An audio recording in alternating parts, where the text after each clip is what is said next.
ہم اپنے نوجوانوں کے اندر یہ فکر پیدا کرتے ہیں، انہیں ہم سمجھاتے ہیں کہ میاں جب تم پڑھو گے، محنت کرو گے تو فلاں آدمی کی طرح تمہارا نام ہوگا۔ یہ جتنا ذوق ہم بچوں کے اندر ان چیزوں کا پیدا کرتے، ہمیں حکم ہے کسی طرح ہم ذوق پیدا کریں کہ پتر نماز پڑھے گا تو اللہ راضی ہو جائے گا، تو سجدہ کرے گا۔ دیکھیں نا میرے رسول کریم علیہ السلام نے فرمایا 7 سال کے بچے کو مسجد لے کے جاؤ، یعنی اسے شوق دلاؤ، اس کے اندر یہ خاصیت پیدا کرو کہ اس کا دل کرے مسجد میں جانے کا، اس کے اندر یہ خصوصیات لاؤ کہ وہ ہمارے ہاں نا ہر چیز کو پروموٹ کیا جا رہا ہے، ہر چیز کو یعنی سر سنگیت سکھانے کے لیے اکیڈمیاں بن گئی ہیں، ہر شے پروموٹ ہو رہی ہے، عبادت کا جذبہ کم ہوتا جا رہا ہے، اللہ کا ذوق ہمارے اندر نہیں رہا۔ اور اتنا مشکل ہم نے اپنے لیے بنا لیا ہے کہ وہ بندہ جو بڑی زبردست مذہبی گفتگو کر رہا تھا اور تگڑی بات کر رہا تھا، کیا بات ہے، لیکن نماز کے بارے میں کمزوری دکھا جاتا ہے، نوافل کے بارے میں وہ چپکے سے نکل جاتا ہے۔ امام احمد بن حنبل رحمۃ اللہ تعالی علیہ، مسند امام احمد بن حنبل 14 جلدوں میں ہے مارکیٹ میں، اور مجھے تو خیر پسند ہی بڑی ہے، میں نے تو کئی دفعہ پڑھی ہے، اور کیا بات ہے امام احمد بن حنبل کی، کیسے تگڑے قسم کے محدث تھے اور اللہ نے کتنا انہیں اعزاز عطا فرمایا ہوا تھا۔ یہ کوڑے بھی کھاتے تھے دین کی خاطر، سارا کرتا لہو سے بھر بھی جایا کرتا تھا، بڑا اعزاز والا شخص تھے، بڑے اعزاز والے، حدیثیں جمع کرنا، حدیثیں لکھنا، حدیث پڑھانا، سارا دن رہتے تھے، کہہ سکتے تھے کہ میں کر تو رہا ہوں کام، اور حدیث بھی موجود ہے کہ عالم عابد سے افضل ہوتا ہے، پر اس کے باوجود امام احمد بن حنبل رحمۃ اللہ علیہ 300 نفل فرض نمازوں کے علاوہ پڑھا کرتے تھے، 300 نوافل روز پڑھا کرتے تھے۔ ان کے بیٹے نے کہا ابا جی مکان خریدنا ہے تو جگہ کہاں کر کے لوں، بہت ساری آبادیاں، تو فرمایا پتر وہاں لینا جہاں مسجد قریب ہو۔ میرے رسول کریم سید عالم صلی اللہ علیہ وسلم اتنا پسند کرتے مسجد کو، اتنا پسند کرتے نماز کو کہ رسول کریم صلی اللہ علیہ وسلم تہجد کی نماز بھی پڑھتے، پھر حضور فجر کی نماز بھی پڑھتے، نبی پاک وتر کو الگ کر کے پڑھتے، عشاء کے ساتھ نہیں پڑھتے۔ یہ تو ہم اس لیے اجازت دی ہمارے بزرگوں نے کہ بعد میں اٹھے گا کون علیحدہ وتر پڑھنے کے لیے، عشاء کے ساتھ پڑھ لے، وتر پڑھتے، تہجد پڑھتے، فجر پڑھتے، اشراق پڑھتے، چاشت پڑھتے، پھر مغرب کی نماز کے بعد 6 رکعت اوابین پڑھتے، پھر رات کو صلاۃ اللیل پڑھتے۔ سیدہ عائشہ صدیقہ کہتی ہیں زمانہ سو جاتا اور میرے رسول مصلی بچھا کے کھڑے ہو جاتے، او یار کھیتی باڑی کر کے نہیں، محنت مزدوری کر کے نہیں، جناب عائشہ کہتی ہیں میں یہ بھی دیکھتی کہ حضور ایک آیت شروع کرتے تو ساری رات اسی کو پڑھتے، اور میری نظر جاتی تو قدم مبارک پہ ورم آ جاتا۔ یار نماز پڑھ کے اتنی مشقت کر کے، اتنی جد و جہد کر کے ورم آ گیا، یا رسول اللہ اتنی محنت کیوں کرتے ہو؟ فرمایا افلا اکون عبدا شکورا، کیا میں اپنے رب کا شکر گزار بندہ نہ بنوں؟ صحابہ کا ذوق عبادتوں کا، ریاضتوں کا، تلاوتوں کا، طبیعت ہے ان کی، وہ ایک دوسرے کو، حضرت مولا علی شیر خدا کرم اللہ تعالیٰ وجہہ الکریم کے زمانے میں روم کے بادشاہ نے کہا یار یہ مسلمانوں کا پتہ تو کرو، یہ آخر کیوں اتنے زیادہ مجاہد ہیں؟ اس زمانے میں جاسوس بھیجنے کا مزاج تھا، اب تو جاسوس پکڑا جاتا ہے، اب تو جاسوس اور جاسوسی کا شوق ویسے آج بھی ہے۔ عرض کروں تھوڑی سی بات اس عنوان سے، پتہ ہے کیا ہمارا مسئلہ ہے؟ ہم جہاں جاتے ہیں نا وہاں تھوڑی خوشبو سونگنے کی کوشش کرتے ہیں، وہ کیا ہے تو یہ کیا ہے تو ادھر کیا ہے تو تھوڑا سا ادھر کیا ہے۔ میرے رسول پاک پڑھیے درود شریف، سارے پڑھیے ذرا زور سے، صلی اللہ تعالی۔ نبی پاک علیہ السلام نے فرمایا جاسوسی نہ کرنا ورنہ تم بندوں کو خراب کر دو، اور فرمایا اس طرح نہ ہو کہ تم کسی کے اب کھول نہ نکلو تو تمہارے پہلے کھول جائیں۔ یہ جو ذوق ہے نا یہ ختم کریں، چھوڑیں، مطلب آپ کس چکر میں پڑے ہوئے ہیں، اتنی زیادہ توجہ کرنے کی کیا ضرورت ہے؟ اپنے کام سے کام رکھیں، اس میں بندہ تھوڑا سا نا آسان رہتا ہے۔ یہ جو بہت زیادہ ٹٹولنے والے لوگ ہوتے ہیں نا وہ بیچارے پھر عمر ٹٹولتے ہی گزار دیتے ہیں، اس لیے کہ مزاج ہی بہت پکا ہے، بوری کا منہ کھول کے اندر تک ہاتھ ڈالنا، تو پھر کئی دفعہ سامنے سے بچھو بھی لڑ جاتا ہے، خرابی ہوتی۔ تو جاسوسی کی جاتی تھی، اس نے بھی جاسوس بھیجے، کیونکہ قبیلوں کے لوگ تھے، کچھ مسلم کچھ کافر، پہچانے نہیں جاتے تھے لوگ، تو کچھ لوگ اس نے بھیجے، انہوں نے آ کے نا تحقیق کی، ریسرچ کری کہ آخر ماجرا کیا ہے، تو واپس جا کے انہوں نے رپورٹ دی نا روم کے بادشاہ کو. اس رپورٹ کا ایک جملہ بڑا شاندار ہے. وہ کہنے لگا بادشاہ ہمیں مسلمانوں کی کوئی سمجھ نہیں آئی، ہمیں کوئی سمجھ نہیں آئی. انہوں نے کہا کیوں نہیں سمجھ آئی؟ کہنے لگے یار عجیب بندے ہیں، جب رات مصلے پہ بیٹھتے ہیں تو یوں لگتا ہے ان کا دنیا سے رشتہ ہی کوئی نہیں، کوئی کسی کو نہیں جانتا، کوئی اپنے دکھ سنا کے رو رہا ہے، کوئی اپنی بات کر کے رو رہا ہے، لگتا ہے کہ ان کا کوئی رشتہ ہے ہی نہیں جب مصلے پہ بیٹھتے ہیں. اور فرمایا جب سویرے یہ جہاد کرنے نکلتے ہیں تو لگتا ہے ان سے زیادہ دلیر ہی کوئی نہیں.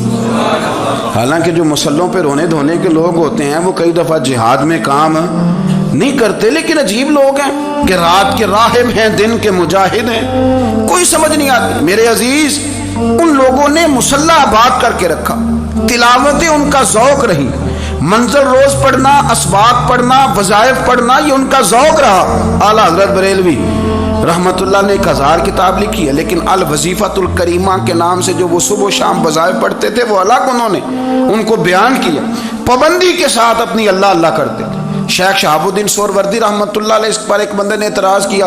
اس نے کہا جی آپ کس قسم کے صوفی ہیں، مرید بیٹھے ہیں اور آپ وہاں نفل پڑھ رہے ہیں. یہ بھی بڑا مسئلہ ہوتا ہے نا، جو بندہ ملنے آتا ہے وہ اپنے ٹائم کے حساب سے آتا ہے، اور پھر اس کا یہ بھی خیال ہوتا ہے کہ پیر صاحب جو ہیں وہ چونکہ درویش ہیں تو نہ انہیں روٹی کھانی چاہیے نہ سونا چاہیے، چونکہ وہ درویش ہیں، اور ہم چونکہ درویشوں کے ماننے والے ہیں لہذا ہمارا یہ طریقہ ہونا چاہیے کہ جیسے ہم کہیں درویش ویسے ہی کر جائے. حالانکہ جس کو آپ درویش کہیں گے آپ اس کی مانیں گے، آپ منوائیں گے نہیں، ہمارا مزاج ہوتا ہے. شیخ شہاب الدین پر لوگوں نے اعتراض کی، حضور لوگ ملنے آئے ہیں، زیارت کرنے آئے ہیں، بندے دعا کرانے آئے ہیں، اللہ اللہ کرانے آئے اور آپ نفل پڑھ رہے ہیں. کیا جملہ ہے، کیا حسن ہے، کیا خوبصورتی ہے. فرمانے لگے رب رسول سے مانگنے کے لیے مصلی بچھایا ہے، اگر وہاں سے مانگوں گا نہیں تو تمہیں دوں گا کیا؟ پہلے مجھے کچھ لے تو لینے دو، اگر میرے پلے کچھ ہے ہوگی تو آگے دوں گا نا. تو میں مانگنے گیا تھا کہ یا اللہ دے، تیرے بندے لینے آئے ہیں، دے تو میں کچھ لوں گا تو آگے دوں گا نا.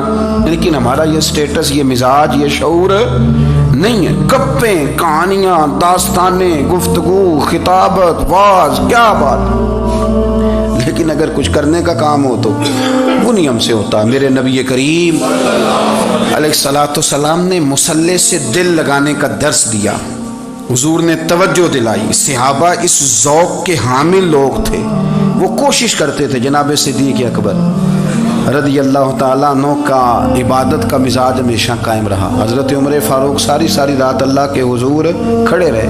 حضرت عثمان غنی رضی اللہ تعالیٰ عنہ عشاء کی نماز پڑھ کے 2 رکعتوں کی نیت باندھتے تھے، 15 سپارے پہلی رکعت میں پڑھ دیتے اور 15 سپارے قرآن مجید کے دوسری رکعت میں پڑھ دیتے. آپ نے نا حضرت عمر فاروق کے وصال کے بعد ان کی ایک بیوہ سے نکاح کیا. حضرت عثمان غنی نے نکاح کیا. وہ خاتون آپ کے نکاح میں آئیں تو عرض کرنے لگی امیر المومنین میرے لیے اعزاز تو بہت ہے کہ میں امیر المومنین کی بیوہ تھی تو امیر المومنین کی منکوحہ ہو گئی ہوں، لیکن حضور نہ تو میں جوان ہوں کہ میرے اندر رغبت ہوتی اور نہ میں اب اس قابل ہوں کہ کوئی خدمت کر سکوں، میرے ساتھ نکاح کی وجہ کیا بنی؟ تو عثمان غنی رو پڑے. فرمانے لگے میں نے عمر فاروق کو مسجد میں اپنے رب سے ڈرتے ہوئے دیکھا ہے، میں نے اسے روتے ہوئے دیکھا ہے، عدل کرتے دیکھا ہے، انصاف کرتے دیکھا ہے، امت کی خیر خواہی کرتے دیکھا.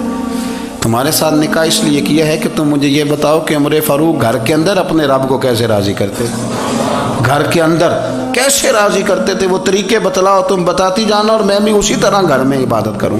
میرے رسول کریم علیہ الصلوۃ والسلام نے ارشاد فرمایا، حضور فرمانے لگے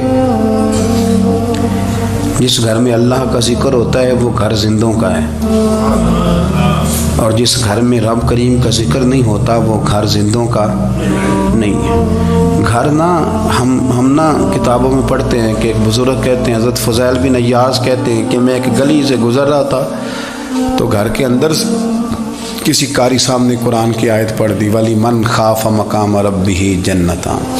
میں تے میرے کانوں سے ٹکرائی تو اللہ نے میری کایا ہی پلٹ دی، میں توبہ کر گیا. اب گھر کے اندر سے آواز آئے تو صحیح نہ تلاوت کی، پر اندر سے آواز آتی نہیں ہے، ڈیک بجنے کی آواز آتی ہے یا ٹی وی چلنے کی آواز آتی ہے یا دھوم مچانے کی آواز آتی ہے. عبادت کا وہ جو خاص شوق تھا، وہ جو حسن تھا، وہ جو توانائی تھی، وہ جو بات تھی، ایک جگہ پہ ہم بیٹھے تھے تو وہاں ایک صاحب آئے اور انہوں نے آتے ہی کہا کہ مہربانی کریں ذرا مجھے مصلی دے دیں، میرے نہ کچھ نفل رہ گئے۔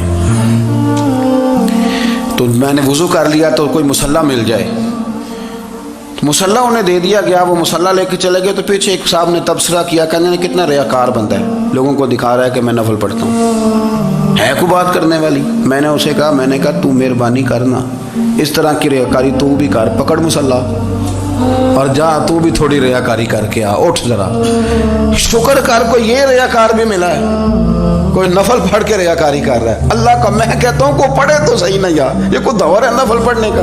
اس میں تو لوگوں کا مزاج ہی نہیں، طبیعت ہی نہیں۔ میں نے کہا چل مہربانی کر یہ لے مصلی اور تو بھی جا تھوڑی سی ریاکاری کرو تو صحیح نا، مزاج ہی نہیں، ذوق۔ جمعے کی نماز پڑھ کے یوں دنیا بھاگتی ہے، او ہو پتہ نہیں کون سی پیچھے آگ تھی جو بجھائی جائے گی۔ اور آج تک لوگ مسئلہ پوچھ رہے ہیں کہ جمعے کی بعد والی سنتیں کتنی ہوتی ہیں۔ میں نے کہا کتنے سال ہو گئے جمعہ پڑھتے، کتنے سال ہو گئے، ابھی تک سنتوں کا نہیں پتا، ابھی تک نہیں علم کے پہلے کتنی رکھتے ہیں اور بعد میں کتنی رکھتے ہیں۔ فجر کی سنتیں کب پڑھنی چاہیے؟ سنو فجر کی سنتوں کے بارے میں۔ میرے رسول کریم سید عالم صلی اللہ تعالی علیہ وسلم سے ایک صحابی نے پوچھا تھا، حضور میری فجر کی سنتیں رہ گئیں یا رہ جاتی ہیں تو حکم کیا ہے؟ کیا انداز ہے حضور کا؟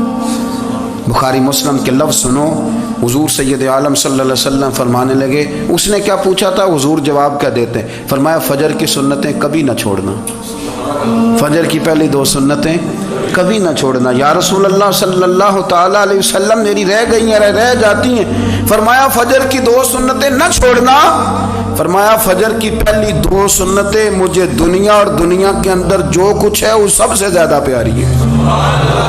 فجر کی 2 سنتیں دنیا اور دنیا میں جو کچھ ہے مجھے وہ سب سے زیادہ پیاری ہیں، اس لیے فجر کی سنتیں نہ چھوڑنا۔ اپنا ذوق، اپنی طبیعت، ہم نے نا ذوق غلط بنا لیا ہے۔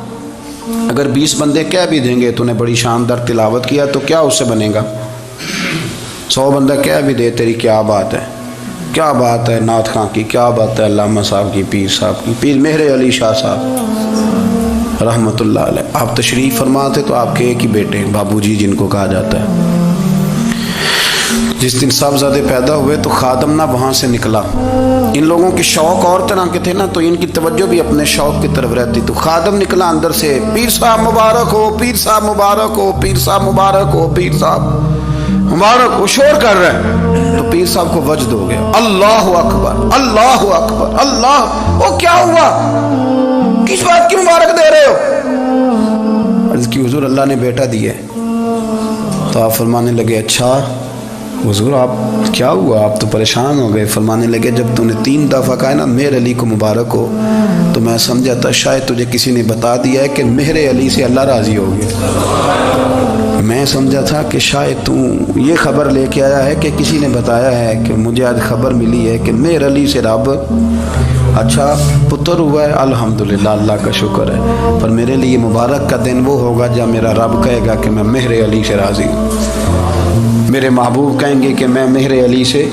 آپ بات کو سمجھیں، شوق ہی کسی اور طرف تھا، دل ہی کہیں اور لگا ہوا تھا، طبیعت ہی کہیں اور مائل تھی۔ کوئی وظیفہ پوچھتے تھے تو پڑھتے تھے وہ لوگ، کچھ اللہ اللہ انہیں بتائی جاتی تھی تو کرنے کا ذوق رکھتے تھے، طبیعت تھی، قائل تھے۔ حضرت ربیع کہتے ہیں میں بڑی دور سے سفر کر کے گیا حضرت اویس کرنی سے ملنے، بڑی دور سے، اور جب میں پہنچا تو فجر کا وقت تھا، تو حضرت اویس کرنی کو میں نے پا لیا، تو وہ نماز پڑھ کے نا قرآن شریف لے کے بیٹھ گئے۔ فرماتے اشراق چاشت کا وقت ہوا تو نفلوں کی نیت باندھ لی۔